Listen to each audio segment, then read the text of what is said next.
some of their, skin concerns that they have, not only whether they're struggling with pigmentation and acne and aging, but also all sorts of other things, like skin scars, wounds, systemic problems that causes, expressions on the skin like Mm. eczema flare-ups and psoriasis. So really get to see everything, and it's so great to, being able to help all of these individuals. Absolutely, absolutely. Well, listen, we won't take up too much of your time so you can get on with it. It is National Albinism Awareness Month, and so we thought we'd focus a little bit on the unique care needs of individuals with albinism. But perhaps let's start at the beginning, Dr. Judy, and just find out how do we define albinism, and then we'll go from there. So, albinism is definitely a genetic disorder, Mm, and you get two types of albinism. You get your ochraceous type of albinism and your ocular albinism, and the difference between the two is that the first one, your skin, your eyes, and your hair is affected. So you lose pigment in the skin, the hair, and the eyes. And with the ocular, you only lose pigment in the eyes. Now, there, you and I, if we don't struggle with albinism, we have a skin cell called a melanocyte. Now, mm, a melanocyte is a skin cell that physically produces pigment. Now, people would say, "Oh, I struggle with pigmentation, so obviously I don't like it and it's bad." But pigmentation is nothing other, or melanin is nothing other than a component in our skin to mainly protect us. mm. It plays a role in our skin when we're exposed to sun, then we produce more melanin to protect us. It plays a role when we are exposed to harm, like, wounds and macerations and scars and so forth. It aids in faster healing. It's a protecting protein for our skin. Mm. But if individuals don't have melanin, or the melanocyte skin cell that produce melanin, then their skin is so much more compromised. It's so much more vulnerable. So all of a sudden things like sensitivity becomes much more pronounced, and it's much more announced, and it becomes more dangerous. Skin cancer is severely more dangerous with individuals that cannot produce melanin, such as albinism, for instance, in comparison to individuals that can produce melanin. Mm. And as you can imagine, if it plays a role in the eyes, then eye conditions can, have an effect, and eye vision loss can have an effect. But if it has an effect on the skin, then there will be poor wound healing. They will be more prone to skin cancers, and even inflammatory skin concerns like eczema prone skin, etc., because the immunity is also so much more compromised in comparison to the individuals that produce melanin. Mm. It's so interesting because and we're going to delve deeper into the two types of albinism and of course the best skincare practices for each. But it's so interesting that it is a genetic disorder, and I don't know if my observation is maybe just obscure and ill informed, but I would then wonder if it's a genetic disorder, is it something that is also genetically hereditary? Or because I always or rather, I've encountered families where there's been one generation of someone with albinism, and not like where you can trace it, where there's been, a few generations of folks in the family that have albinism. In some cases, it can even skip a generation or two, but you Mm, will definitely find that we call it the 75-25% ratio, where either on the mother's side or on the father's side, and sometimes people say it's more from the X chromosome side, that it can be more predominant, that if it was somewhere in your bloodline, mm, in your genetic line, that it can actually express in offspring as well. And there has been studies done that it says it skip a generation and then there's an expression in the next generation. Mm-hmm. So genetically, it can be pronounced even with animals. We see that with tigers, Mm. for instance, to give you an idea. So it's a very high occurrence. It can happen worldwide. It can even happen in Scandinavian countries Mm. where people are typically, much fairer with skin tone and type. The eyelashes, the way the eyes, appear with lack of pigment, even Mm. the hair with lack of pigmentation, even takes place in some of those Scandinavian countries. So it's definitely let's call it a genetic occurrence that really do not discriminate. Mm, mm. And then before we go into our headlines, we've got about 2 minutes before the headlines. So you say there's two, and obviously I didn't get the scientific names. I just got the beginnings, alka and alcula. Oh, So it's oculocaceous. okay. So this basically means the oculocaceous means that it has an effect on pigment loss in the hair. It Mm-hmm. has an effect on pigment loss in the eyes, and it has an effect on pigment loss on the skin. Mm. And the ocular albinism only affects the eyes. Mm-hmm. So what we mainly see here in South Africa and is definitely the oculocaceous, where it definitely affects the hair, the eyes, as well as the skin. All Mm. three those components. Okay, interesting stuff. We are in conversation with Dr. Judy Pretorius, our resident skin doctor, and we're having our skin deep conversations as we do every other Tuesday. So if you have any kind of query whatsoever, because it is National Albinism Awareness Month, we're focusing this afternoon's conversation on albinism and people with albinism. We're going to talk about their skincare needs and perhaps some of the environmental challenges even that they face, as Dr. Judy has alluded to. If you have a query, if you have a question, do send it in right now. Don't waste any time. 061 4104107 is our WhatsApp line. 086 000 2032 is the number that you can call if you want to pose your question live. You're more than welcome, or alternatively, you can send us a WhatsApp. We're going to take a quick pause here, and then we're going to come back on the other side and continue our conversation, because I want to know some of those environmental challenges that you highlighted. That people who have albinism can be affected by. And of course, then how do we go about taking care of this hypersensitive skin? That conversation continuing on the other side.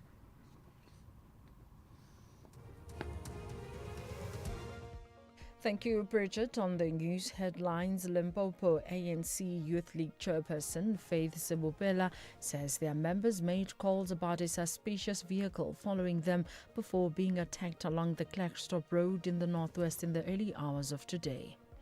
Police in Gqeberha in the Eastern Cape have launched a manhunt following the fatal shooting of two women aged 40 and 65 years and a 9-year-old girl at KwaZakele. And U.S. grocery store player Walmart has announced that it plans to open its first branded stores in South Africa later this year. Their stores will offer fresh groceries, household essentials, clothing and technology, adding emphasis on sourcing products from local SMEs. A full update follows at the top of the hour. You are listening to The Full Circle. The doctor's in the building. Dr. Judy Pretorius is with us, our biomedical scientist and product development specialist. It is Skin Deep with Dr. Judy. If you have questions that pertain to albinism, do let us know. Send them in right now because we have limited time with the good doctor. 061 is our WhatsApp line. We all know somebody who has albinism, and maybe you might just be interested. Would see how do we best take care of this hypersensitized skin? What are the best practices, whether a person is a baby, a toddler, an adult? Because I can also imagine that it gets very tricky, especially with the little ones whose skins are already hypersensitive, Doc. Absolutely. I mean, even, when it comes to the eyes, one of the components with the eyes is the involuntarily movement of the eyes, because it's so much compromised.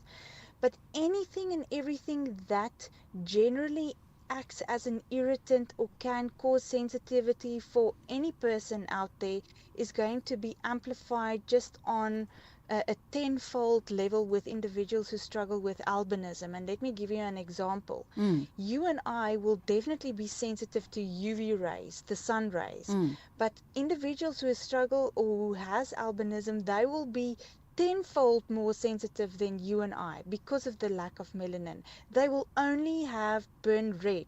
They will never have a bit of a tanned appearance, a few days later. They will only burn red.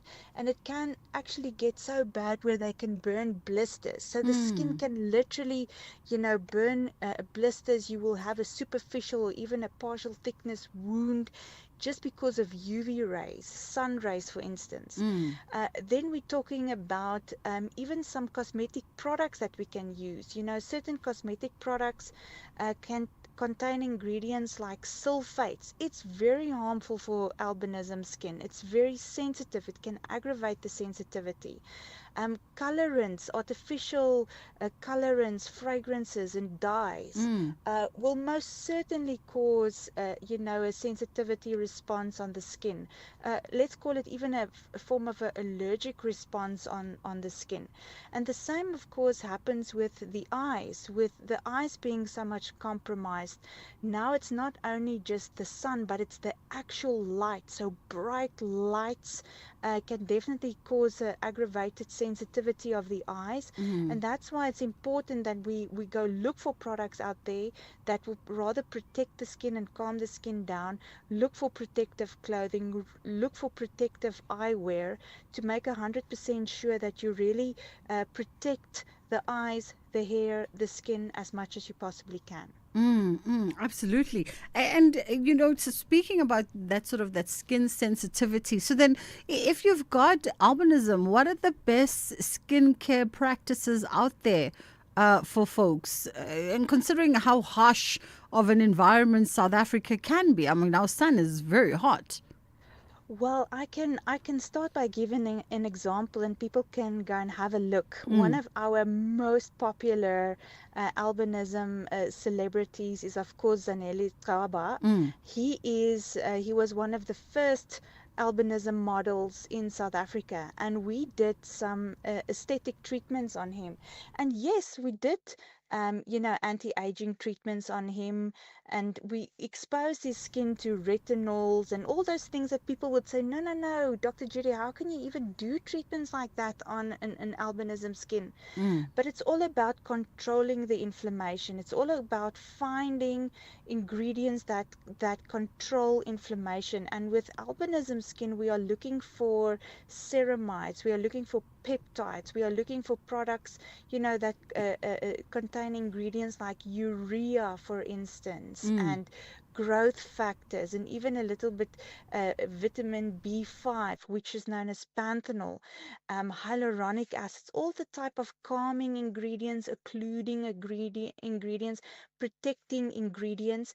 And when it comes to sunscreen, albinism skin wants to be exposed to more physical blocker sunscreen. mm-hmm, So, in other words, definitely look for ingredients on a cosmetic product that contain zinc. So, look mm, for ingredients that say zinc and titanium, so physical blockers, because you find those exact same ingredients in baby bum cream, for instance, because it's so yes. calming and it reduces the redness and the sensitivity, and it helps with irritation on the skin. So sunscreens, without a doubt, the most important thing. And definitely do not purchase any products that contain fragrances or dyes. And if you possibly can, even look for products that says these products are pH balanced. In other words, it's products that are more acidic, in other words, between a pH level of 5 to 5.5, because this will be gentle and safe on the skin for use. So, I mean, what I'm hearing is that really the onus of doing the homework is on the family that has a child that has albinism, because you got to also put these practices in whilst the child is a child, so that they grow up conscious of what to use, what not to use, because there isn't a specialist, sort of counter at our local Dis-Chem and Clicks that says purely albinism friendly products. You physically have to know what to look out for and then go searching for products that are appropriate. Yeah, you're right. We don't necessarily label that way, but I think the first guidance would be, if you were to purchase products, then try to purchase products in the category for sensitive skin. So any products that says, listen, this is for sensitive skin, would most likely be the products that will be suitable for albinism skin.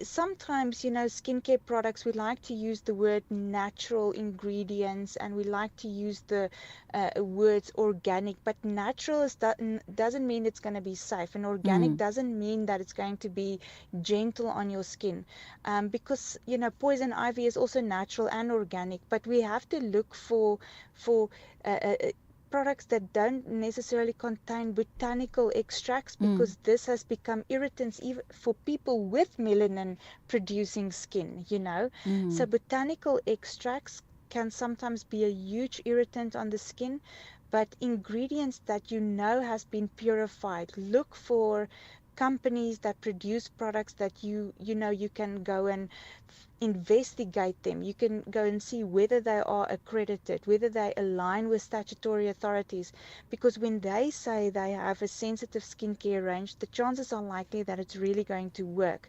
But the rule of thumb for me, the top 5 things, is look for pH balanced products, no colorants, fragrances or dyes, and definitely ingredients that contain salicylic acid, vitamin B5, ceramides, peptides, growth factors, and sunscreen with zinc. Sunscreen with zinc. I always say that the easiest way to remember sunscreen with zinc, it was my takeaway when I first started using aesthetics doctors, because you guys are so gung-ho. My first consult, they said, if you listen to nothing we ever tell you about your skin, sunblock, and make sure it's UVA, UVB, and make sure it has zinc. And the easiest way to see if it's got zinc, if you a person of color, it's generally the sunblocks that turn us gray.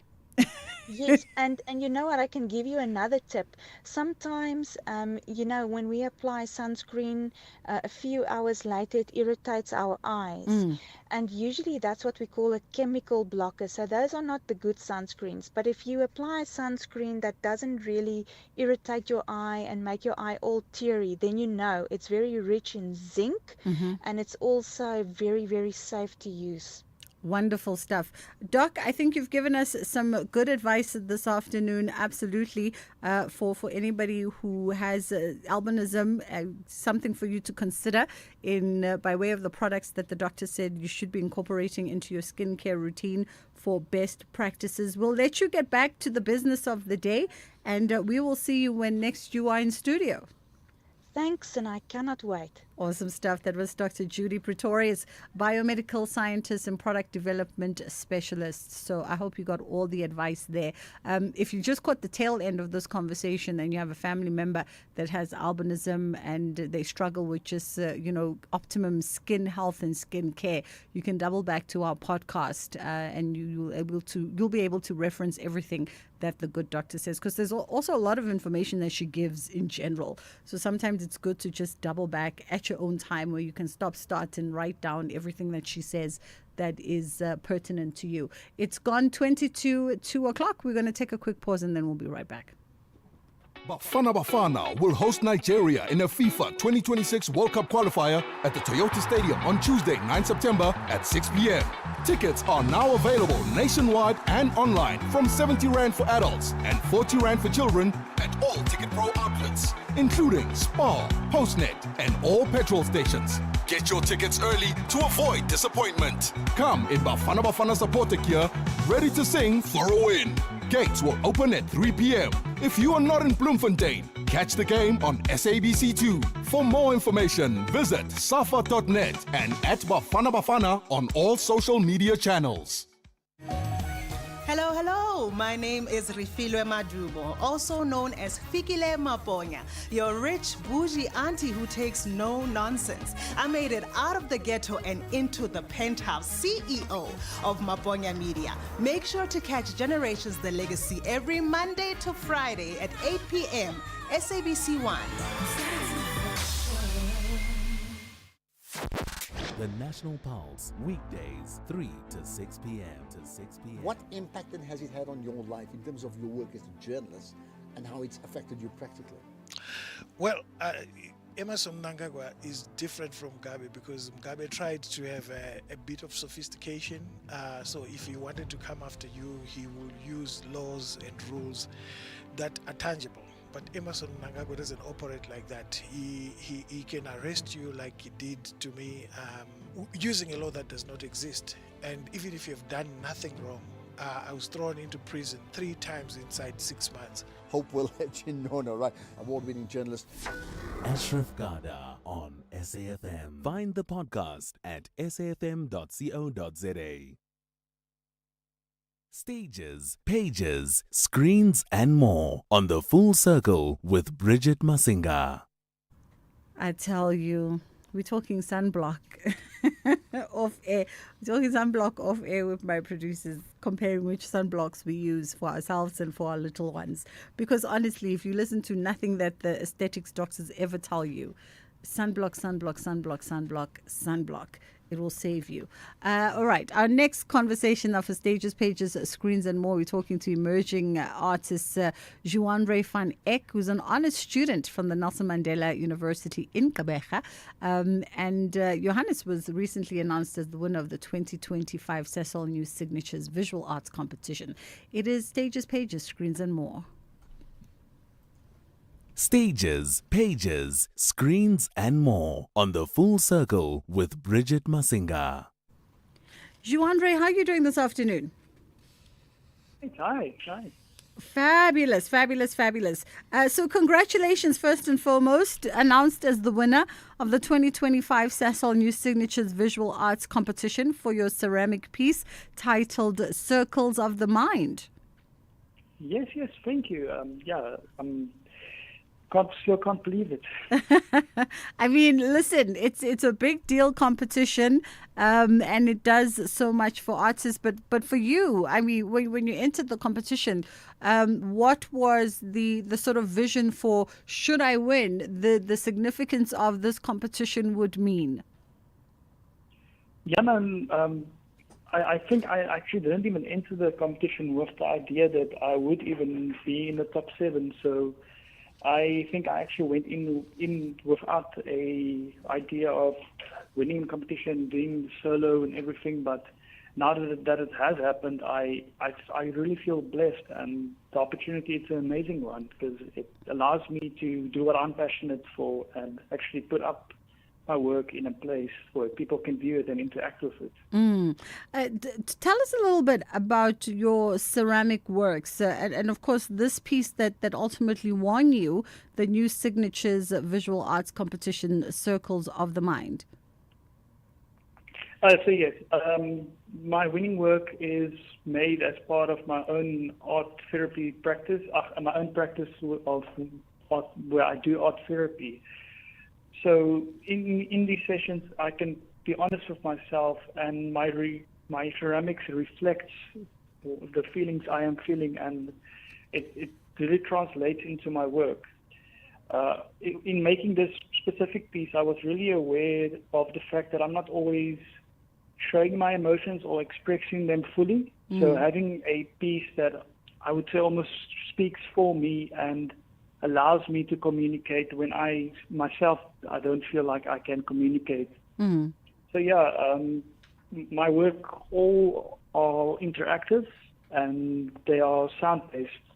And I really enjoy it because as a learner, I also used to learn from listening more than actually reading the books. So my whole body of work actually, I think, speaks to the primary me, the more natural me. And interestingly enough, I read somewhere that you said you hoped that when people interacted with your work, that it created a calming environment that speaks to the inner child. Yes. Because I mean, in this world we're living in, it's hectic. We are all rushing around. We're not just enjoying life. And I think as children, or as when we were younger, we could still enjoy the small things. So if my piece can just give you that moment of relaxation or just calming down and being in the moment and access those primary, those feelings of being safe as when you were a child, I think it's a wonderful thing to try and do. I wonder, from your perspective as a practicing artist, what is your take on folks' appetite for ceramics? Excuse me? What is your take from your perspective as a practicing artist? What is your take on people's appetite for ceramic work? I think ceramics is one of those weird things because we all use it daily and it doesn't really, I would say, make an impact. But I think when I'm looking at people interacting with ceramics, it's a bit more of a special thing. Because we have placed ceramics almost on the floor. Its value is just either just for aesthetics or for practical use. So I think people want to interact with it, and because of my work being more natural and not glazed or covered up, I think the interactions are more honest. Very interesting. I have an appreciation for ceramics. I think aesthetically they're just absolutely incredible. And also seeing and following some ceramics and seeing just the delicate nature of how you'll produce work. Because really anything can happen in that studio when you're firing it up and accidents happen and whole works break, and it's just part of the process. And I think the latter is what oftentimes causes me to have caution, hold and not purchase any ceramic, because I think my heart would quite literally fall out of my body if I had to buy a ceramic work and then my nanny accidentally bumps it and it breaks. I get you, but I think that's the nice part of where I am, because I must say I don't fear breaking my things, and I think actually in my case I would actually prefer somebody breaks it than just leaves it on the cupboard. We tend to keep stuff very sacred and protecting it, but at the end of the day, it is something that's supposed to be used and interacted with, and it's like having those nice cups from your granny that's on the shelf. She only brings it out when the church people comes over, and the rest of the week she's eating out of a plastic plate, for example. If you don't enjoy it, what's the point of having it to begin with? Sorry. No, absolutely. I like that analogy. So in our final moment, you are now obviously, as the winner, you are preparing for your solo exhibition, which is going to happen next year, right? Yes. So it would happen next year during the Sesame Signatures competition. So when they have all of the selected work and the new winners and all of that, then I would be having my solo exhibition there. Wonderful. Well, I'm sure we'll talk to you closer to the time. But for now, we'll leave it here. Congratulations once again, Joandre van Eck, who is an honors student at the University of Nelson Mandela in Gqeberha, and being named the Cecil New Signatures Visual Artist for 2025 with that solo exhibition coming up, obviously, in 2026. It's just gone 10 to 2 o'clock. We're going to hit a quick pause here, and then we'll come right back and catch up with my next guest. This summer, the continent unites for the biggest football showdown in Africa. The Total Energies Africa Cup of Nations Morocco 2025 is coming to your screens, live and available on SABC TV channels, SABC Sport, SABC Plus, and across your favorite SABC radio stations. Catch all 52 thrilling matches. Stand behind Bafana Bafana and experience every goal, every cheer, and every victory from 21 December 2025 to 18 January 2026. SABC Sport brings you all the AFCON 2025 action, live and free, because it's game on everywhere. For the love of the game. Let's rewind 6 years, when Twitter was still Twitter, not a letter of the alphabet. TikTok was simply the sound your clock made.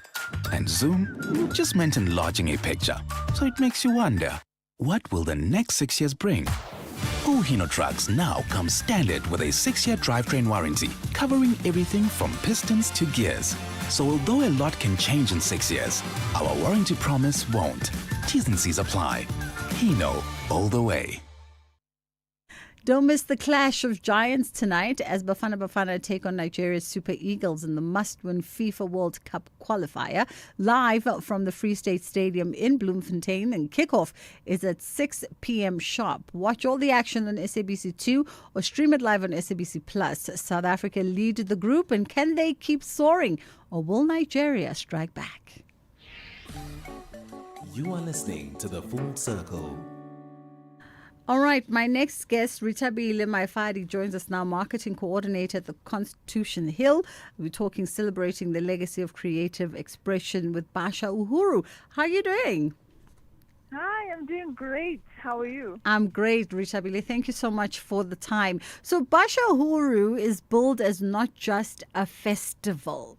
You guys say it's a living, breathing celebration of South African creativity. Tell us more. Mm-hmm. Yes, it is. So Basha is all about celebrating the youth who've come before us, 1976 Soweto uprising.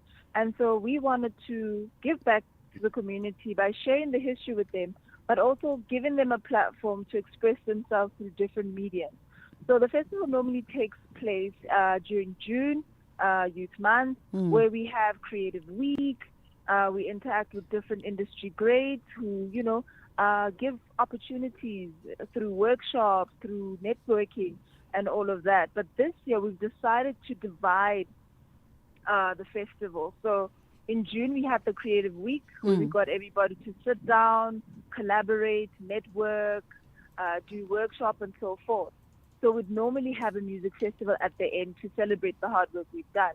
But this time, we just wanted everybody to have a good time in the sun and not shiver while they're dancing. So spring is here, and we want to share it with everyone. Wonderful. And this year, the festival's theme is celebrating the legacy of creative expression. Let's unpack that. Yes. So Constitution Hill is a living museum which hosts the atrocities that happened in the past.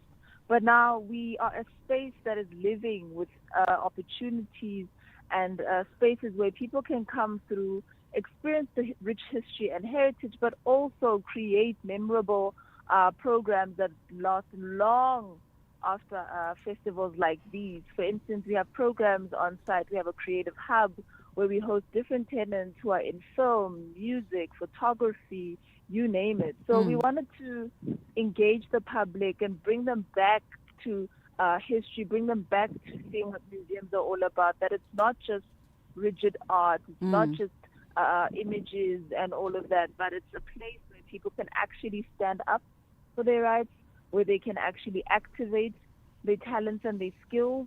So history meets today is building a better future tomorrow with different opportunities and programs.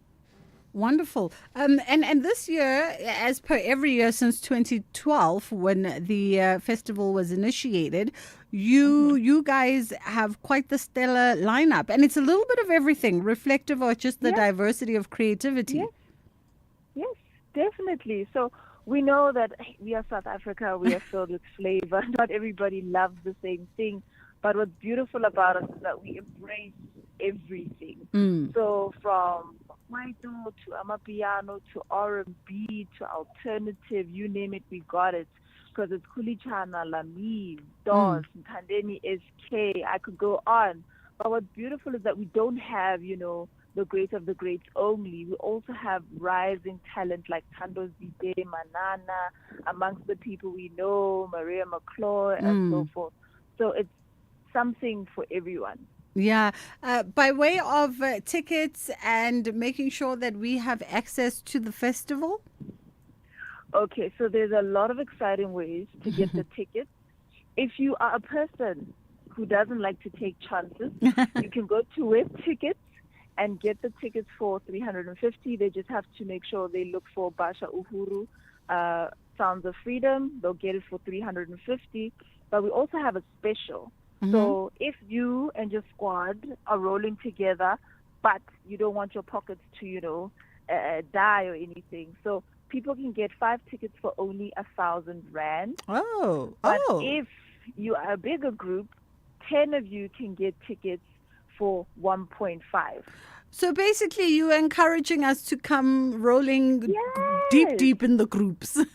Deep in the group. And the other great thing is that we're also running a competition on our platform, but our partners as well are doing the same thing. But everybody could just run to our pages either on X, Instagram, Facebook, where they can check all the different competitions that are happening from our partners and us as well.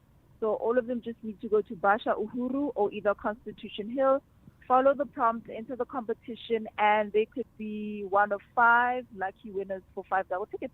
Wonderful. I really do love the scaling tickets because I think it encourages more people to come out, whole families, whole groups. And this is not just a festival for like AMA 2K, if you're listening and folks are like, okay, it's AMA 2Ks. It's not for AMA 2Ks only. It's intergenerational. Yes, correct. And that's what Constitution Hill is all about. We're about history, about heritage, but we're also about today. So it doesn't matter what age you are, but you have to be 18 years plus to come to the festival. It doesn't matter what age you are. It doesn't matter what music you are into. The festival is for everyone, whether nostalgic nights and memories you want to build or just, build something new. Absolutely. You're all invited. Ritabile, thank you so much for the time. That was Ritabile Maifadi, Marketing Coordinator at Constitution Hill. And they are celebrating, of course, the legacy of creative expression with this year's Basha Uhuru Festival. It is really a wonderful feast of creativity and music and expression. If you've never been to one and you find yourself in Johannesburg, then it's definitely something to do. And obviously, we love how the Constitution Hill has been quite consciously brought to life with all these creative and artistic expressions that they host throughout the year. Let's take a quick pause, and then in about a minute or so, Ondela is going to come through with the headline news. We're still going to talk here about how the tiniest ceramic bowl in my house is my most prized possession. It's the tiniest thing by artist Andile Galvani. And I swear, if you want to give me an instant heart attack, come to my house and pick it up, and then my heart will quite freeze, literally. Let's take a quick break, and then we'll come back with the 2:00 news. This Heritage Month, SAFM invites you to journey into the past while shaping the future under the theme, Reimagine Our Heritage Institutions for a New Era. We celebrate the stories, traditions, and voices that define who we are as a nation.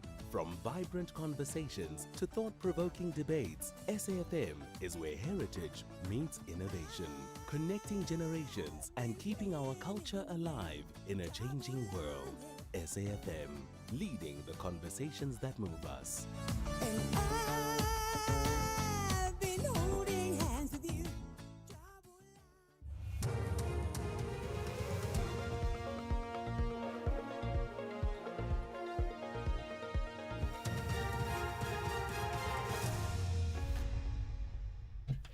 Thank you, Bridget. On the top stories, ANC Limpopo member killed in an assassination attempt and Walmart to open stores in South Africa. For SAFM News, I am Ondelambana, and a very good day.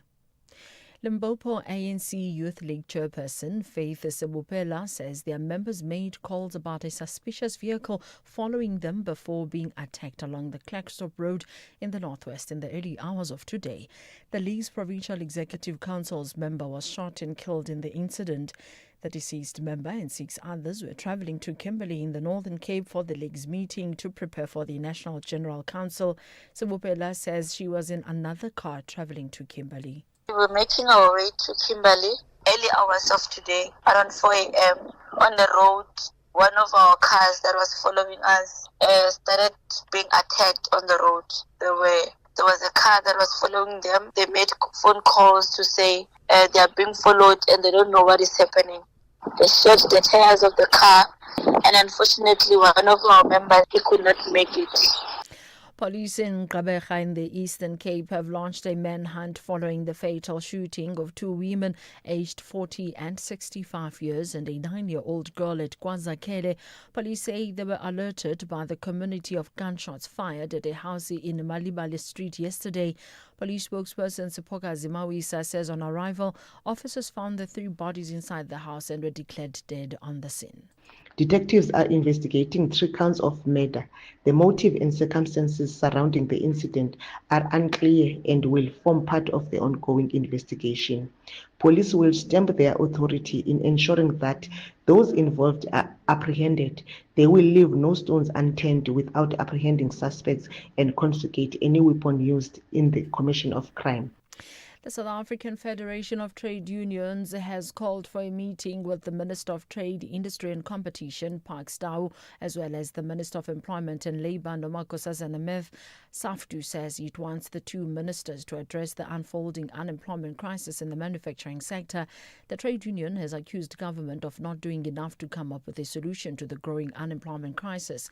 The union's General Secretary Zwelinzima Vavi. There's been no real engagement between the key players to try and find real solution, long-term solution to the crisis.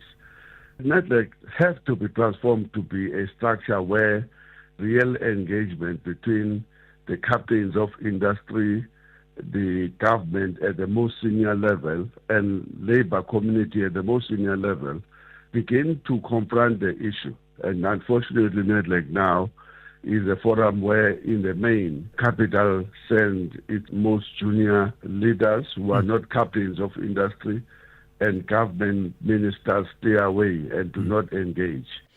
U.S. grocery store player Walmart has announced that it plans to open its first branded stores in South Africa later this year. Their stores will offer fresh groceries, household essentials, clothing and technology, adding emphasis on sourcing products from local SMEs.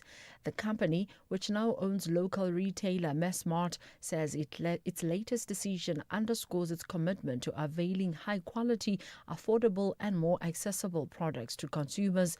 Massmart CEO Miles van Rensburg says the exact locations and dates of the opening of its new stores are yet to be announced. Today, Walmart announced plans to open our first Walmart-branded stores in South Africa later this year. This news demonstrates Walmart's commitment to making high-quality, affordable merchandise accessible to more customers in our market, and it's great news for both our country and our economy. We'll announce official opening dates of our store locations in a few weeks. Britain's Electoral Commission says it's taken 3 years and more than $330,000 to fully recover from a massive cyber attack by Chinese hackers. The Commission's new boss, Vijay Rangarajan, has admitted that huge mistakes were made. The BBC's Joe Tidy reports. Detectives are investigating 3 counts of murder. The motive. Recapping the top story, Limpopo ANC Youth League chairperson Faith Sebopela says their members made calls about a suspicious vehicle following them before being attacked along the Klerksdorp Road in the northwest in the early hours of today. I'm Ondilambana for SFM News Headlines at 2:30. These are the weekend shows on SAFM. Music of Africa with Shayla Ndikumana. The Weekend View with Bongiwe Zwane. The Jet Set Breakfast with Michelle Constant. Seasons with Khomotso KG Mwekezi. The Soundtrack of Your Life with Ernest Pillay. Weekend Soundowner Classics with Kutlwano Masote. Spotlight with Zai Khan. The Weekend with John Gerika. Shifting your lens with Bertha Charuma. This is SAFM. The Full Circle with Bridget Masinga. Monday to Friday, 1 to 3 p.m.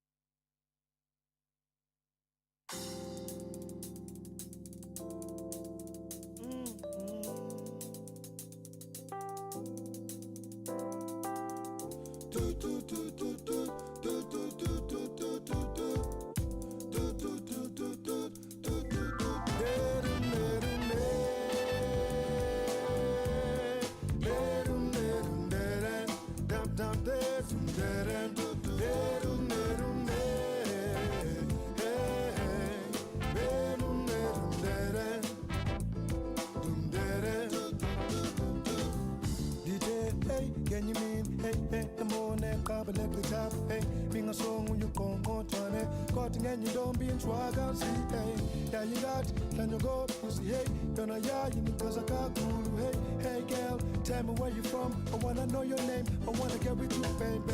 Sandy born and fun and now, and then, Jengawe, in the Yamazana, Yamazana, Sandy born and fun and now, Ente, Jengawe, Indobete, Nyamazana, Derum, Derum,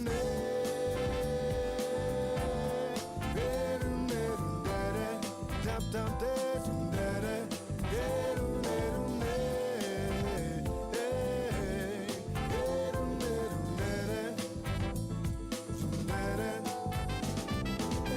Davu Waxen, Tingangat, Thalenen, Eluhlaza, Sikulelwa, Indalo, Ukwezami zoni izandla. Oh, Billy Pupo, baby, be fantasy, be fantasy, be fantasy, be fantasy, yeah. Zandi bone fana nawe, Hentle, Jengawe, Indobete, Nyamazana, Dombe Nyamazana, Zandi bone fana nawe, Jengawe.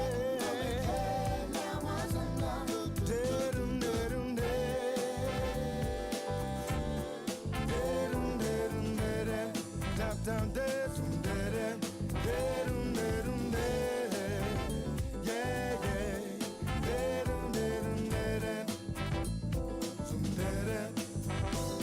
I'm a cheater for no test. I form my name on the chest. Or can you go by, and say, Mantanda when the baby's a fella, and the tattle in Yanga, the Lubabis to the sound.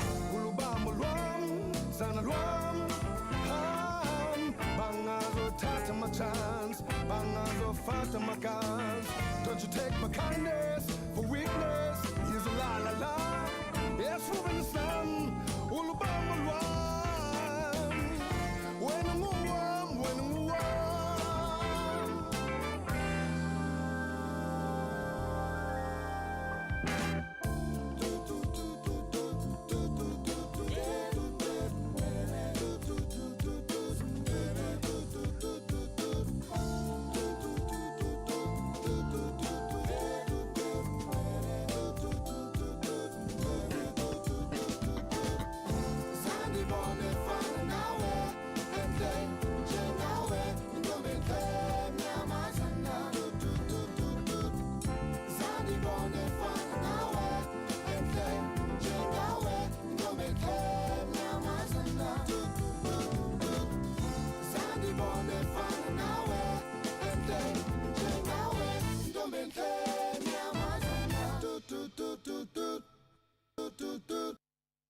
MXO coming through with Ndazibone. That is how we open up the second hour of the show.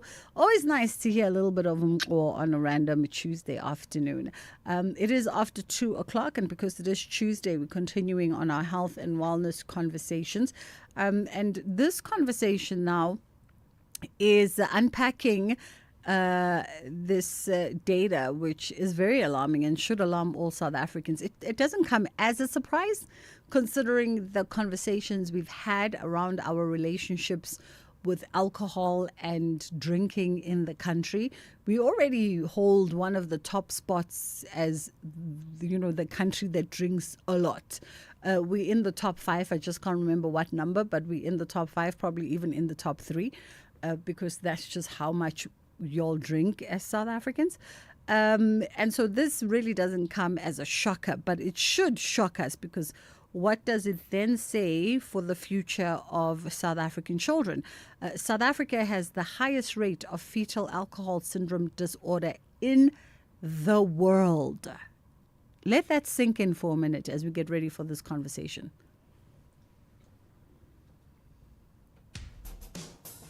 SAFM has signed a code of conduct that Is is it- enforced by the Broadcasting Complaints Commission of South Africa. Under the code, we are committed to giving news that is accurate, comment that is fair, and programming that is not harmful, does not amount to hate speech, or contain violence or explicit sex. If you think we are not living up to that code, then you can inform the Broadcasting Complaints Commission of South Africa. Direct any complaints in writing to the Broadcasting Complaints Commission of South Africa. PO Box 142365, Craig Hall 2024. Fax to 011-326-3198 or an email to bccsa@nabsa.co.za. For more information, please visit www.bccsa.co.za.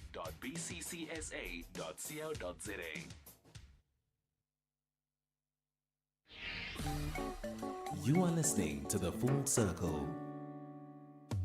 SAFM Wellness Talk is brought to you by MedScheme, committed to pioneering inclusive, seamless, and quality healthcare for every South African. All right, it is Tuesday. We continue with our health and wellness conversations. And South Africa has the highest rate of fetal alcohol syndrome disorder in the world. And we should probably be looking at what are the critical interventions that we need to put in place here. Joining us for the conversation, Busi Kabane Bailey, who's an innovation director at the DG Murray Trust. How are you doing this afternoon, Busi? Hi, Bridget. I am well. Thank you for having me. Thank you so much for the time, to just unpack this very important conversation. I think when we have chats on the show around the drinking statistics, the global drinking statistics, and that South Africa holds the spot in the top 10, likely top 5 of the world's drinkers. Oftentimes people just LOL and keep it moving, but those kinds of statistics speak to what we're talking about today. It absolutely does. And I agree with you. I think people see that we are in the top 5 of drinkers. We're actually number 1 in the world for fetal alcohol spectrum disorder. 1 in 15 children has it. But I think that those stats speak to more than just individual behavior of drinking. It speaks to the history of alcohol in our country, the DOP system, which entrenched alcohol use in the Western Cape, the apartheid system installed beer halls during apartheid, which converted into this tavern shebeen culture that exists. Um, and we really, I think, as a country, we have to grapple with why do we drink so excessively, and what measures can we take as a society to curb this, because it's impacting our health. Alcohol is now considered a class 1 carcinogen, meaning that it causes cancer, it also causes heart failure, but more than that, it contributes to unwarranted deaths in terms of violence, GBV, road accidents. People go to the tavern on the weekend and they stab each other. We saw during COVID that that very brief ban of alcohol showed that the emergency rooms were absolutely empty when alcohol was sort of removed from the picture. And so essentially what we are saying at the DGMT is saying that we want to follow the World Health Organization's recommendations, which is essentially we need to tax the alcohol industry more. The alcohol industry has to advertise more responsibly. And we have to take collective action that goes beyond looking at the individual's behavior. Yeah, let's. You've said a lot about everything that sort of surrounds this conversation, and let's take it back to the basics as well for our listeners, for myself.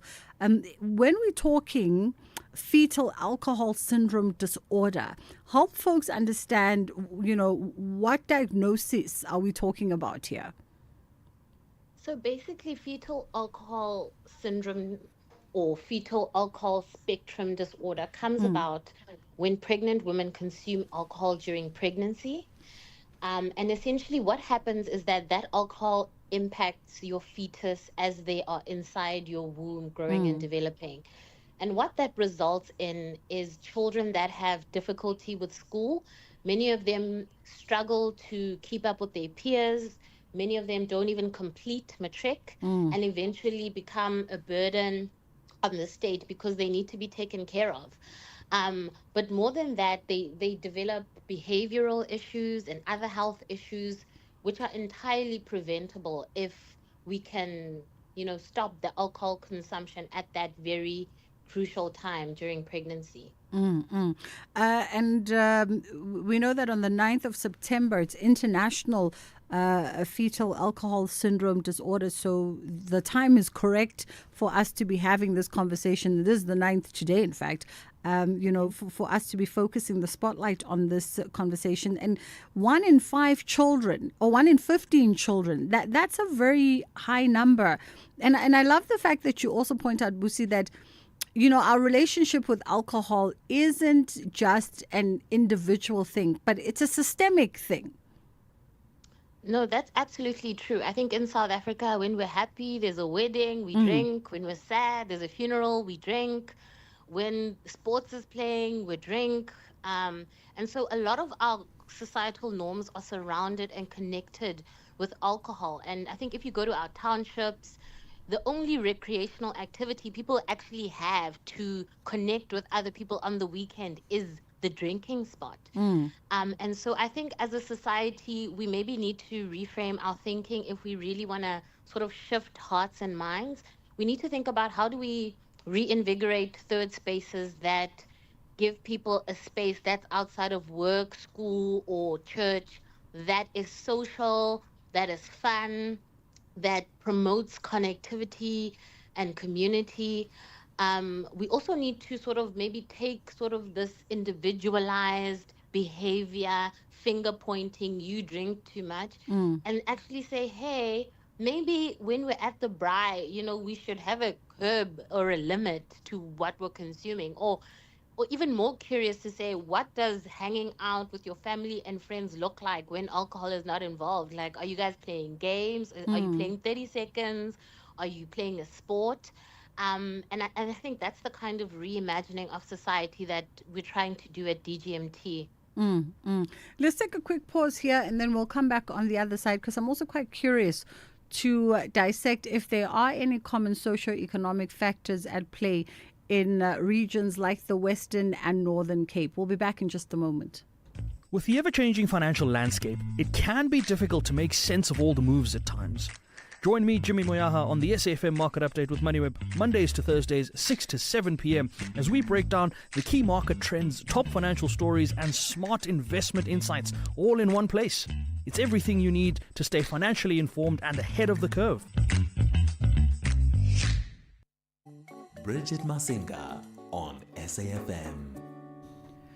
We're having a conversation around the fetal alcohol spectrum disorder, South Africa ranking the highest in the world, and as far as that is concerned, says a lot about our relationship with alcohol. Because honestly, when a pregnant woman drinks, it's not just her health at stake, it's also the child's entire future. And these are the words of the campaign manager for Rethink Your Drink, because fetal alcohol spectrum disorder affects more than just the child. As Busi was saying, that it destabilizes families, it puts pressure on the healthcare sectors in the country, it weakens entire communities. And the child is left with lifelong effects of this, behavioral changes for life, learning changes, learning challenges, And not to mention that obviously this is also an indicator that there could be situations at play at home as well that add extra burdens and extra challenges. Here's what I also found interesting, Busi, is that in some parts of South Africa, like the Western and Northern Cape, fetal alcohol spectrum disorder is even more common because the stats say 1 in 3 children versus the 1 in 15 that we spoke about earlier. That's absolutely correct. And I think that is very much a legacy of the dope system from colonialism, where you had farm laborers which were essentially paid in alcohol. And this was an effective tool for these owners because, number one, you create a working class that is very easy to keep under control, easy to oppress.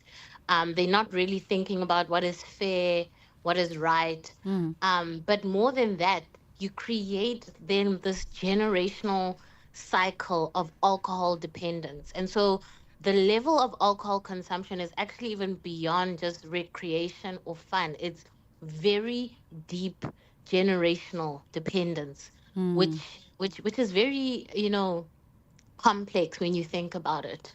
Absolutely. I mean, what do we do here? At the start of our conversation, you brought up perhaps the suggestion of heavier tax levies on the alcohol industry and more responsible more responsible advertising from their end. I mean, would these measures be enough, or should we also be considering legislative interventions? Right. So at DGMT, we sort of go to the highest level, and the World Health Organization recommends what they call is the best buys, which is the 5 interventions that they recommend when they bring together all the evidence and the best practices globally. And the first of these is to say alcohol taxation needs to happen in order to regulate alcohol consumption. I think it comes at a timely point in South Africa because the Liquor Amendment Bill is actually currently being considered in Parliament. And that's where sort of how much we're going to tax the alcohol industry to sort of protect society. But another consideration that's going to happen with this bill is around alcohol advertising. I think we've all seen the billboards, the social media campaigns, which portray a lifestyle of luxury and aspiration for South Africans. And it's a narrative that it is currently not really counted by anything else. Yeah. And so you have the situation where the alcohol industry has then this dominant messaging, which is basically describing what South Africans want for themselves, which I think is dangerous because it then associates development, growth, wealth, success with alcohol consumption. And so this liquor amendment bill has a section that speaks to the liquor industry's responsibility to advertise with the public's health and wellness in mind, which is not currently happening. And I wonder, we speak to various stakeholders within the alcohol industry on the show, and they seem to be of the view that they're doing enough. They are taking responsibility and they are being conscious around the communities in which they service. But obviously, more can be done. There's still room for more. No, that's absolutely true. Because I think the alcohol industry is not only advertising, they are seriously lobbying. And you're absolutely right. They are positioning themselves as sort of this economic benefactor, creating job opportunities, giving grants. But the larger thing is at what cost? Because if you look at the impact of alcohol just in terms of healthcare, in terms of days lost at work, in terms of children that are kept out of schooling or don't finish schooling, the cost of people that are dependent on social grants that are all connected to alcohol, the cost of this industry operating the way it currently is way higher than these small little grants that they're giving. Mm. And then to even counter that, with this current bill that's being argued in Parliament, organizations like the DG Murray Trust have offered solutions like minimum unit pricing, which essentially says, look, we recognize that the liquor industry exists and it, creates jobs, but taxing alcohol at a specific point will help to curb excessive alcohol consumption, Mm. which will then significantly, you know, lead to all the benefits across sectors. Mm. And so we're saying, hey, we know you're here, we're seeing what you're doing, but you cannot operate unregulated, not when lives are being lost and children that are unborn are being affected and families are being broken down and communities are unsafe. There has to be some kind of checks and balances to this. It's worrying also, as we have this conversation, I'm just thinking, I think it was leading up to December or summer 2024, when one of the alcohol brands, initiated a lifestyle campaign that was targeting children. They had influencers on social media saying, I buy this non-alcoholic little spritzer beverage and I can feed it to my toddler. My toddler can drink it because it's non-alcoholic. And there was quite the uproar when folks saw that campaign rolling out with said influencers to say, are you insane? What kind of messaging are you putting out there, firstly? Because now you're opening a gateway conversation. If your marketing is now saying we are alcohol free, so we are good to be consumed by your little one, what essentially are you doing to society? I think that it's absolutely egregious that the fact that a campaign like that could roll out. And I think it just speaks to how the liquor industry can essentially do what they want and even target our children, which is absolutely egregious. Goes against human rights. It goes against the rights of the child, and it goes against the spirit of, the rights that are enshrined in our constitution. And that's why I do think our policymakers absolutely have to make a stand. And I think along with children, you'll see a lot of the alcohol industry players are actually targeting women now because, as we know, women are now holding the rand. They are the biggest property buyers. They are the breadwinners. And now they are saying, hey, come to our women's empowerment event or come to this sexy brunch and we'll have mimosas. But there's actually a very insidious plan to capture women's economic power through alcohol. And that's why we say that it's not just a question of whether you like to have a cider on a Saturday. It's about sort of the, safety and security and the well-being of our community and country. Absolutely. We fast run out of time, Busi, but just in our last minute, would a hardcore ban, similarly to what we saw with smoking as initiated by Nkosazana Dlamini Zuma, would those kind of drastic measures make the difference in the alcohol industry? Because they'll argue it would kill the industry. Yeah. So I think for me, definitely not a hardcore ban. What I would say would help shift the needle is adequate taxation so that the alcohol industry operates within, the appropriate guardrails, and then also regulation around advertising. And so we're saying, hey, you have the right to exist, but when our children and our health and our families and communities are at stake, you can only operate within this space. Busi Kamane Bailey, thank you so much for the time. Innovation Director at DG Murray Trust. This conversation, a very important one, and we need to keep our eye on that alcohol amendment bill as well to see what the outcomes of it become. 2:30, time for Ondela and the headline news, and then we'll come back to our kids programming before we have our final conversation of the day.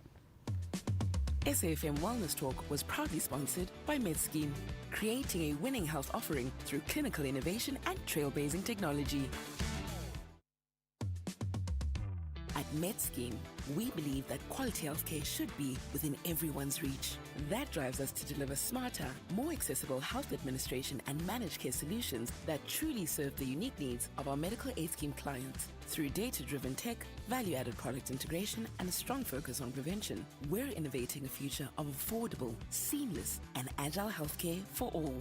Learn more about South Africa's leading health administration and managed care provider at medscheme.com.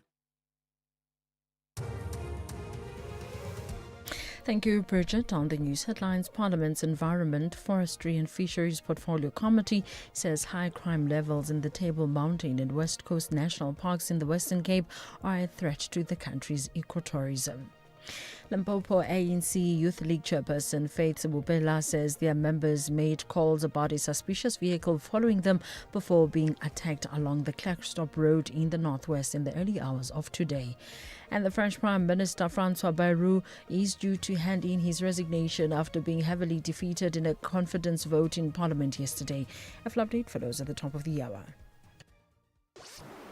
This program is brought to you by SABC Education, enriching minds, enriching lives.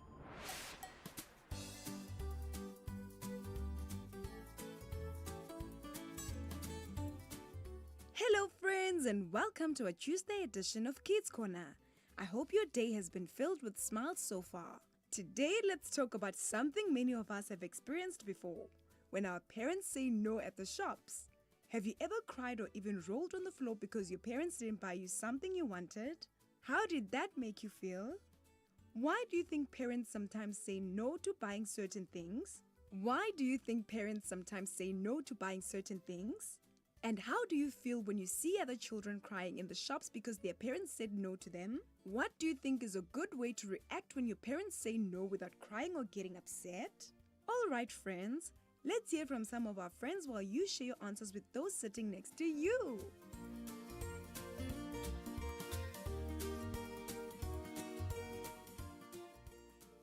Hi friends, my name is Akona Takaran. I am 9 years old and I am in grade 4. When I was young, I used to cry and roll on the floor when my parents said no to buying something I wanted. But now I'm grown up. I no more cry and roll around the floor when my parents say no to buying things. When my parents say no to buying something, I feel sad. I think parents say no to certain things because they are unnecessary to buy or they are too expensive. When I see other kids crying and rolling on the floor when their parents say no to buying them something, I feel bad for them because they don't understand if their parents want to buy it or afford to buy. I think the best way to react to your parents when they say no to what you want them to buy for you is to stay calm and ask politely why they don't want to buy it for you. Greetings to you all. My name is Yolanda Mzobe. Yes, I've ever cried when my parents said no to buy me something at the shops.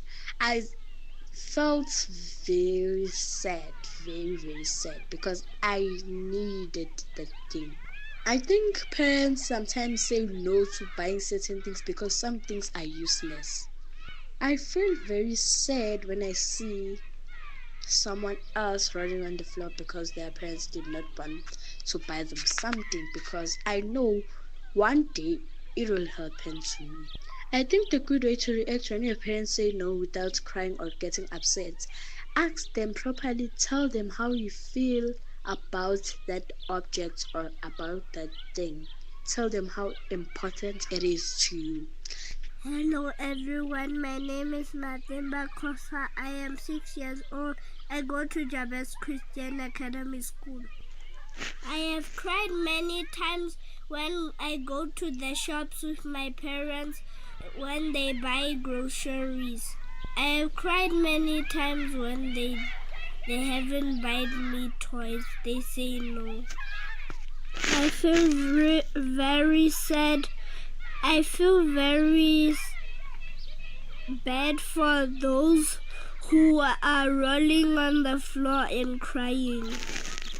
I think saying okay, can you buy me next time helps. Yo, hello friends, it's me, your boy King David, at the age of 11, learning in Parktown Public School at Empire Road. I have cried when my parents said no when I want to buy something from the shops. I felt very sad, of course. Whenever parents show you something you wanted very much, you feel sad. I have few reasons for why parents say no when you want to buy things. Number one can be because of a lack of money. Some parents they want to save money, which are those parents are wise. And number two is maybe you have eaten so many sugar things and that thing is sweet, or it's a toy but you have a bag, literally a full bag of toys, and you still want more. Like I feel like laughing when I see other children rolling on the floor and crying because their parents say no to them. Because why would somebody do that in public? In public, are they not ashamed? I'm not trying to insult, but I don't think they're trained. Because how can they do that? And imagine the parents don't hit them; they just say, "Don't worry, I'll buy you another one." And a good way to react when your parents say no, that matured way is to agree, yes sir, yes ma, and let it be. Because your parents are wise for saying no and they know why they're saying no. Now, goodbye, friends. Greetings. Today I'll be talking about understanding our parents when they say no. I've never cried or rolled onto the floor and my parents say no for buying something for me while I'm at the shops, because I think they know what's best for us and for our health. It feels bad, but parents know whether what we want is good for our health or not. Sometimes we cry for things like junk food, not knowing what bad or harm they can cause to our health. I feel bad for seeing children rolling on the floor and crying because their parents don't want to buy them something or they say no to them, because I feel like my peers are being left out. A good way to react when your parents say no is saying it's fine, but whenever you get the chance or get the money, you can buy me something. Thank you. Good day. My name and surname is Pyogu Shempembe. I am 11 years old. Yeah, I have cried for something at the shop. It felt really frustrating at the moment, and I didn't understand why I couldn't have it. But later I realized it wasn't the end of the world. I think parents say no because they want to make sure we learn the value of money, that we don't get everything we want right away. They want us to be responsible. I feel a bit sad for them because it might be hard for them to understand why, but I also think it's important to stay calm and talk to our parents about it. A good way to react is to take a deep breath and ask them why they said no. And I can also show them that I understand, or maybe even wait to talk to them about it later, or ask if I can save up for it. My name is Andre Mashiro from Maruta Primary School. I am 9 years old. Yes, I once cried when my mom said not to sweets. I felt really sad.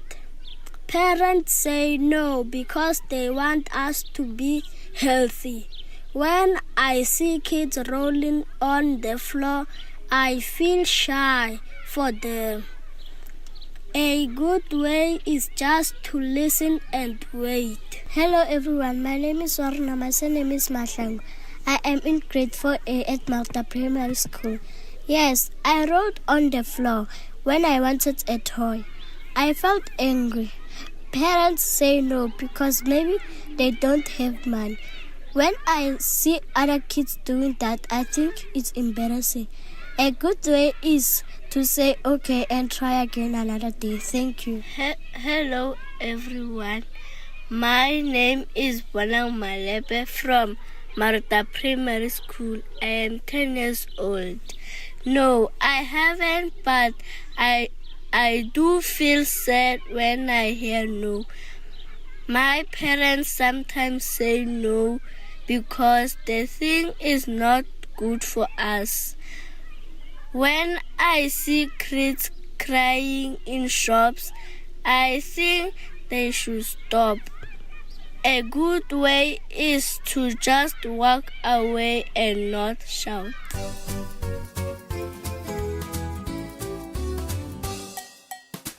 Thank you, friends. It's always great to hear from you. Have you ever been at the shops and really wanted something? Maybe a toy, some sweets, or a cool gadget, but your parents said no? Sometimes that no can feel so disappointing that you just want to cry, stomp your feet, or even roll on the floor. But let's think about it together. Parents don't say no because they don't love us. They often say it because they know what's best for us. Sometimes the things we want is too expensive, not healthy, or simply not needed at the moment. Their no is really a way of taking care of us and teaching us about choices. When we see other kids rolling on the floor and crying in the shop, it might look funny at first, but deep down, we know it's not the best way to handle disappointment. Parents don't say no because they don't love us. They often say it because they know what's best for us. Sometimes the thing we want is too expensive, not healthy, or simply not needed at the moment. Their no is really a way of taking care of us and teaching us about choices. When you see other kids rolling on the floor and crying in the shop, it might look funny at first, but deep down we know it's not the best way to handle disappointment. It can make the child feel embarrassed later, and it makes things hard for the parents too. So what's the best way to react? Take a deep breath and remind yourself that it's okay not to get everything you want. You can politely ask maybe another time. If it's something you really like, you could save your pocket money and buy it yourself later. Or you can simply let it go and choose to be happy with what you already have. And you know what? When you stay calm and respectful after a no, parents often notice it. It shows them that we're growing up and learning to handle our feelings, and that makes them proud of us. So friends, the next time you hear a no, remember it's not the end of the world. It's just a chance to practice patience, self-control, and maybe even saving for something special in the future. That's it for today, friends. See you next time. This program was brought to you by SABC Education, enriching minds, enriching lives. Lina like ke Tlhompo ke kana, I'm from Mamelodi Sundowns captain. I'm a sports analyst la go SABC Sport. When I'm home, I try by all means to practice cooking. My favorite home cooked meal, I'll go for pap and masonja because I can prepare that with easy.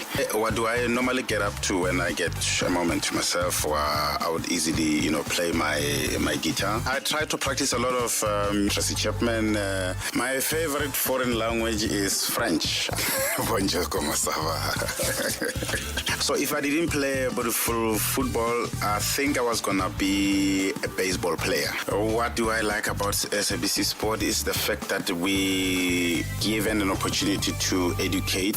Catch the exciting Diski analysis by Tlhompo Long Range Kekana on match days live on Latuma. Proudly brought to you by SABC Sport. For the love of the game.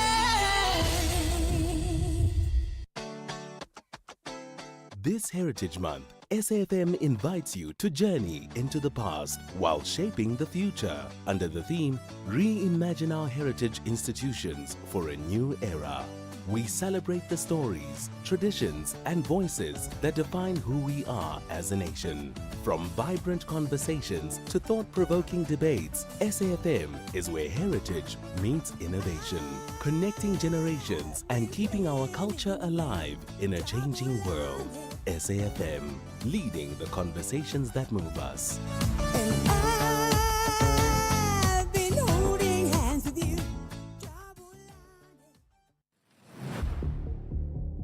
Gender-based violence is destroying lives and tearing communities apart. It happens in homes, in schools, at workplaces, and too often in silence. But it doesn't have to continue. If you see it, speak out.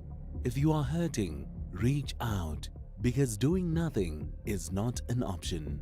Listen to all 19 SABC radio stations from Wednesday, the 23rd of July for hard talk, discussions, advice, dramas, educational shows, and interviews around GBV with experts, survivors, lawmakers, and a whole country affected by gender-based violence. All on your favorite SABC radio station. Call 0800 428 428 to report abuse or get help. GBV, it ends with you. This message is brought to you by the SABC.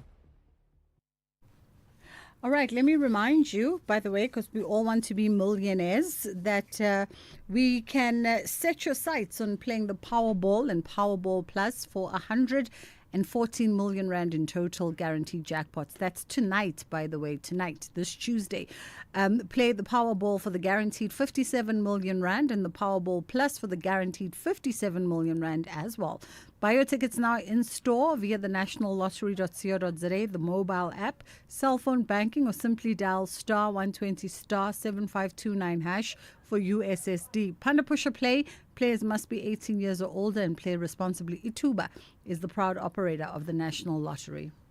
If you think you cannot afford a lawyer, think again. Clientele Legal has made professional legal services affordable for you. Whether it's a civil, criminal, or labor-related matter, we have a nationwide panel of attorneys standing by to assist you.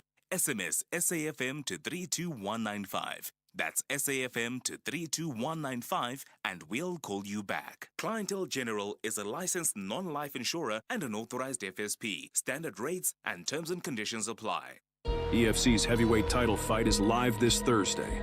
Elvis Moyo, the legend, a name whispered in the halls of greatness. Elvis is the heavyweight champion of the EFC. Now stands on the edge of his greatest enemy, Mutunga Jikasa. Triple H enters the hex with a score to settle. Now redemption is on the line. EFC is live this Thursday from the World Sports Betting Arena. Watch it on SABC Sport Channel on DTT Channel 4 from 7 p.m. Brought to you by SABC Sport.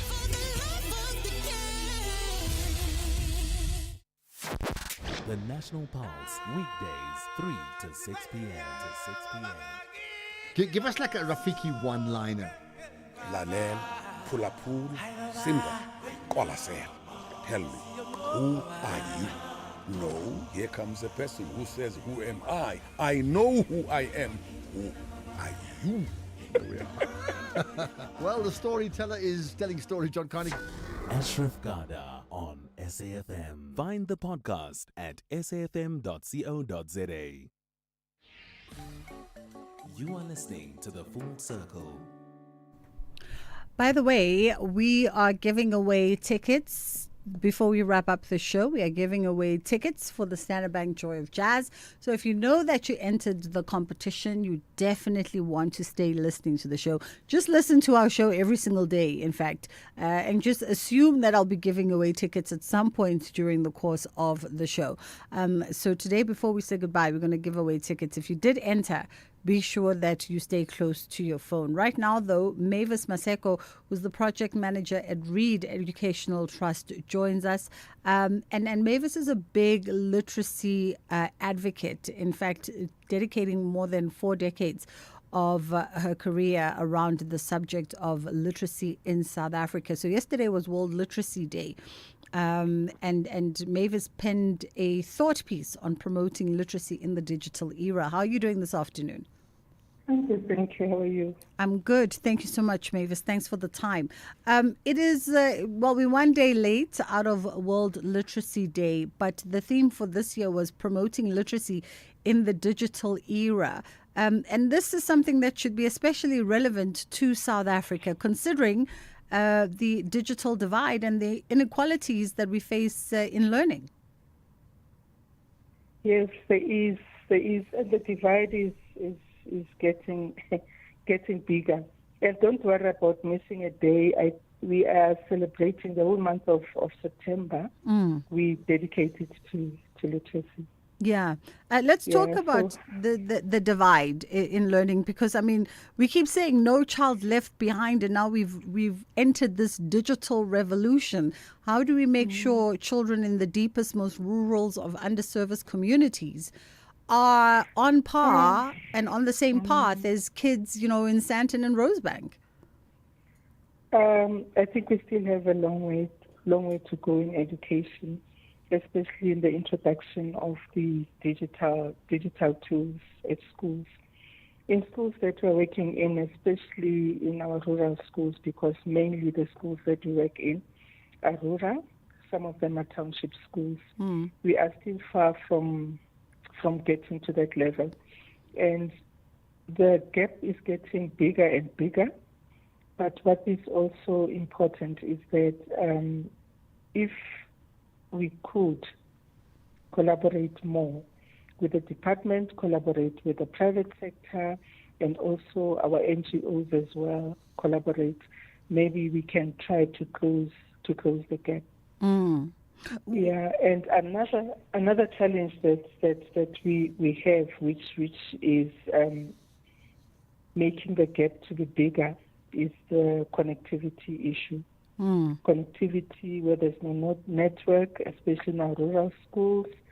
The price of data, which is also a biggie, where schools cannot afford to buy their own data, because these are schools which are non-fee paying schools.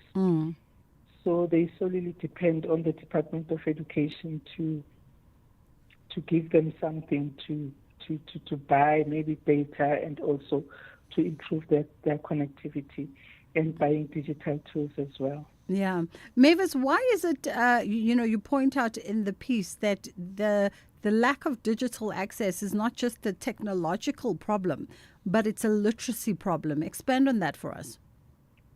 It is a literacy problem, because if our children do not have access to digital content, they are not able to engage with learning materials and explore other online resources that we have, because now we are looking at a child whom we want to develop critical skills and problem-solving skills, and children were able to create information.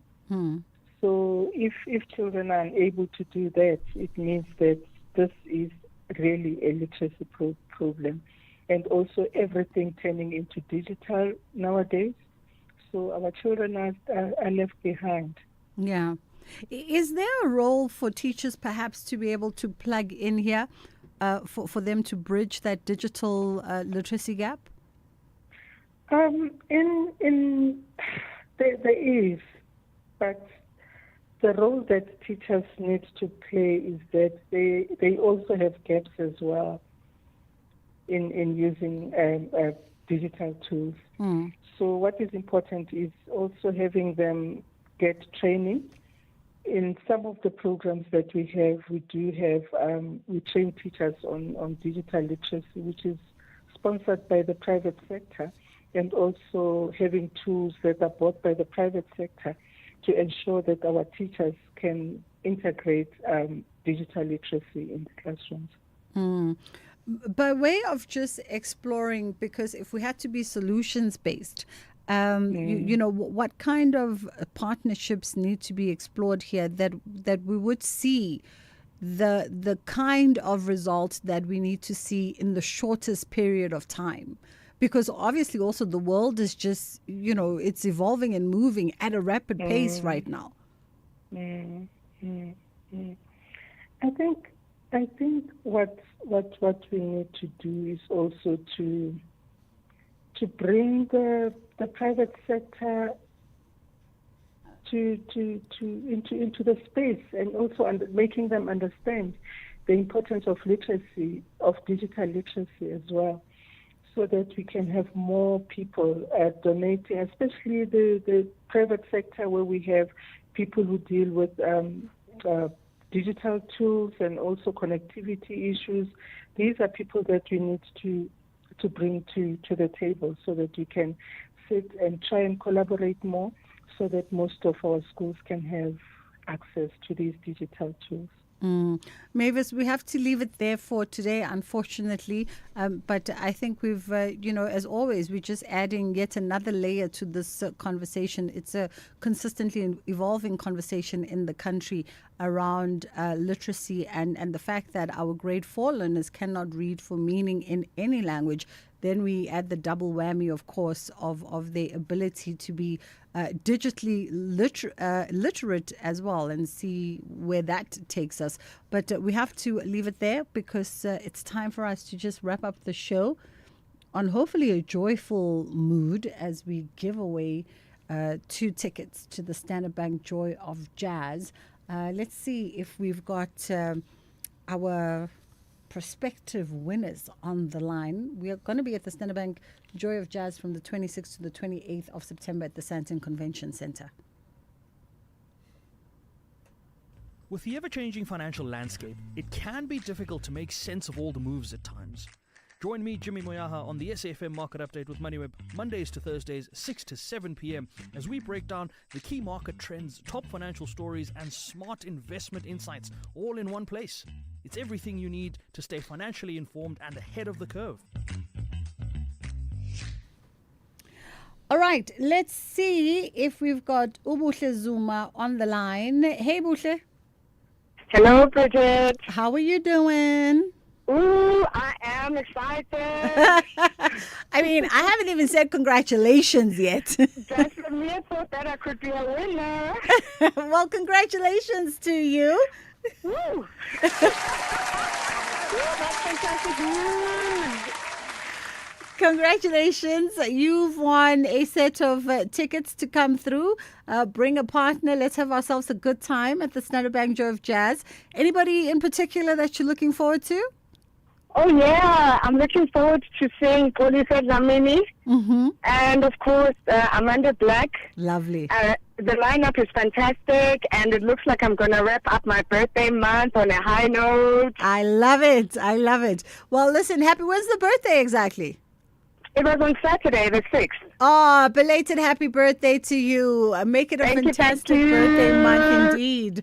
We'll see you out at the Sandton Convention Centre come the weekend of the 26th. That was Buhle Zuma. Let's see is it Eric Kudunyane? Yes. Is it Kudunyane? Yes. How are you, Eric? I'm good. Yes, I'm good, girl. Fabulous. Well, listen. I'm good. I must say congratulations to you as well. Yes, man. Thank you. Thank you. Ooh. It's only a pleasure, but Eric. So we are all together at the Standard Bank Joy of Jazz for that fabulous weekend. Yes. Ooh, I'm looking forward to it. I love to hear it. Are you looking forward? Are you looking forward to anyone in particular? Yes, Billy Munama. Oh, yes. I saw him last time in June, around June. Yes. At the theater. He gave a good performance. Wonderful. Well, I'm sure you're going to be in for a treat. We'll see you on the weekend of the 26th. And between now and then, go dust off your nice kotin, pela silu kotin, la payafuna sibe bahle, yabo. And then we'll see you then. Have a good afternoon, my brother. Thank you, man. Thank you. Pleasure. That is how we wrap up the show. Billy's actually going to be in studio this Friday. Okay. Well, I hope you heard that up with Eric. Billy's going to be in studio with me this coming Friday as a precursor Vlumlomo to the festival. So you don't want to miss it. That's it. That's it from us. We are out of here. Ashraf is standing by. Have a great day. Thank you so much for choosing to be in conversation with us. If you missed anything, you can double back on our podcast on safm.co.za. From myself and my team. Inshallah, God willing, we do it again.